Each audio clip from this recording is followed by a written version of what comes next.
Hi అండి. మన చేత్తో మనం బ్లౌజులు కుట్టుకున్నప్పుడు చాలా హ్యాపీగా అనిపిస్తుందండి.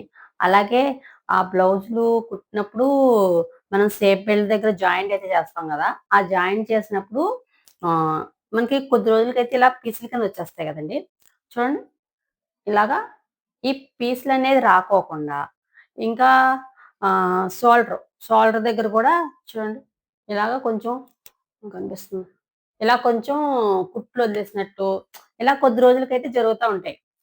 అలా కాకుండా మనకైతే అసల ఈ కుట్లనేవి బయటికి కనిపియకోకుండా ఎలా కుట్టుకోవచ్చు అనేది ఇంకా షోల్డర్ దగ్గర గూడా కుట్లు బయటకి కనిపించుకోకుండా షేప్ బెల్ట్ 2 కూడా ఎలా కుట్టుకోవచ్చు అనే విషయం ఈ వీడియోలో అయితే చూద్దామండి. ఇప్పుడు ఇప్పుడైతే మనం షేప్ బెల్ట్ జాయింట్ ఎలా చేసుకోవాలో చూద్దామండి. ఇలాగ మనం షేప్ బెల్టు ఫ్రంట్ పార్ట్ కలిపి కుడతాం గదా! అలా కుట్టకూడదండి. షేప్ బెల్ట్ అనేది ఇలాగైతే ఇడదీసుకొని, దీనిపైన మనం ఫ్రంట్ పార్ట్ ఇలా పెట్టేసేసి, ఫస్ట్ అయితే మనం ఒక కుట్టేసుకోవాలండి. మనం కలిపి కుట్టేయటం వల్ల ఏమవుద్దంటే అయితే మనం ఓవర్‌లాక్ చేపించుకోవాలి. లేదంటే పీసుల కింద వచ్చేస్తది.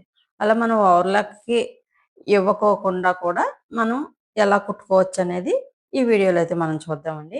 ఇలా ఒక కుట్టయితే ఏసేసుకున్నాం కదా! ఇప్పుడు చూడండి ఇలా కుట్టేసుకున్నాం గదా! ఇప్పుడైతే ఈ షోల్డర్ ఉంది గదా! షోల్డర్ దగ్గర పట్టుకొని మనం ఇలా రోల్ చేయాలన్నమాట. దీన్ని నిదానంగా మనం రోల్ చేసి, మనం కుట్టుకున్న ఈ ముందుగా ఒక కుట్టేసుకున్నాం కదా! దాన్ని ఈ షేప్ బెల్ట్ 2 కలిపి ఇలా జాయింట్ చేసుకోవాలి. చూడండి ఇలా జాయింట్ చేసుకోవాలన్నమాట. ఈ జాయింట్ చేసినప్పుడు మధ్యలో ఇది ఉంది కదా! ఈ రోల్ చేసింది ఎప్పుడైతే మన కుట్టులో పడుద్ది కాబట్టి, అలా పడకుండా ఉండాలంటే ఇలా టైట్‌గా రోల్ చేసుకోవాలి. ఇలా టైట్‌గా రోల్ చేసుకోవటం వల్ల మనకు ఆ కుట్టులోకి రాకుండా ఉంటదన్నమాట క్లాత్.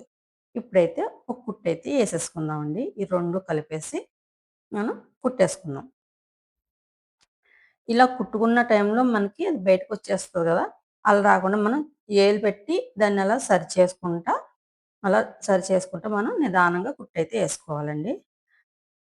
ఇలా కుట్టేసుకున్న తర్వాత మనం దాన్ని రోల్ చేసింది ఇలా పట్టుకొని లాగేస్తే మనం ఈ క్లాత్ అనేది రివర్స్ చేయాలన్నమాట.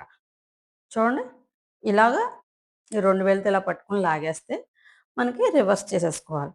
అప్పుడు మీకు మామూలుగా నీట్‌గా వచ్చేస్తది. అంతే అండి. చూసారా? ఎంత నీట్‌గా వచ్చిందో? ఇలాగా మనం రివర్స్ చేసేసుకొని, ఇప్పుడైతే చూడండి కుట్లనేవి బయటికే కనిపించట్లేదు. మనం ఓవర్‌లాక్‌కి ఇవ్వాల్సిన పని లేదు. చూడండి ఎంత నీట్‌గా ఉందో?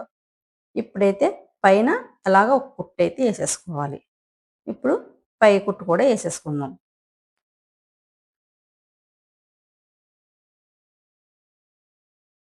అంతేనండి. మనం షేప్ బెల్ట్ అయితే ఇలా నీట్‌గా కుట్టేసుకోవచ్చు. ఇప్పుడైతే మనం షోల్డర్ ఎలా జాయింట్ చేసుకోవాలో చూద్దాం.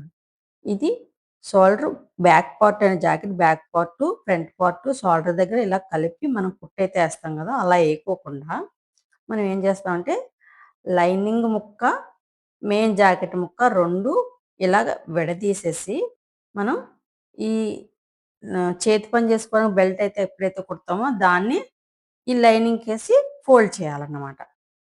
అలాగే బ్యాక్ పార్ట్‌ది కూడా.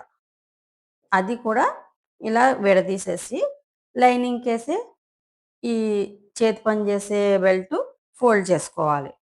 ఇప్పుడు ఈ రెండిటిని కూడా కలిపి మనం లైనింగ్‌కి లైనింగు, మెయిన్ జాకెట్ ముక్కకు మెయిన్ జాకెట్ ముక్క 2 కలుపుకొని మనం కుట్టయితే ఏసేసుకోవాలి.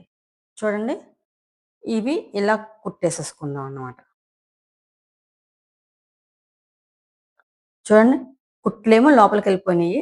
పైన చూసారా ఎంత నీట్‌గా ఉందో? అసలెక్కడ మనకి పీసులు రావు. కుట్లు లోపలికెళ్ళిపోతాయి కనిపించవు. అంతే అండి.